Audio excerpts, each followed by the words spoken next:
মৌলভীবাজারের জুড়িতে কন্টিনালয় কৃষকদের উপকারার্থে প্রায় ৫ কোটি টাকা ব্যয়ে নির্মিত রাবার ড্যাম শত শত কৃষকদের গলার কাটা হয়ে দাঁড়িয়েছে। সকল নিয়ম নীতি উপেক্ষা করে একটি পক্ষ লক্ষ লক্ষ টাকার মাছ বিক্রির স্বার্থে তাদের ইচ্ছেমতো রাবার ফুলায় আবার ছেড়ে দেয়।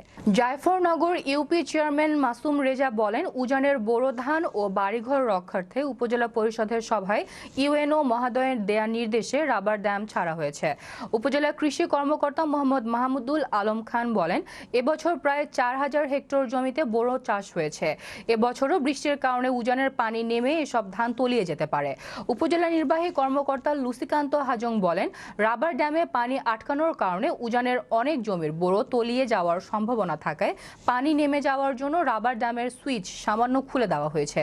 কুলাউড়া উপজেলা নির্বাহী কর্মকর্তার সাথে আলোচনা করে গড়কুড়ি বিলের নালা দিয়ে পানি চলে যাওয়ার ব্যবস্থা করা হবে।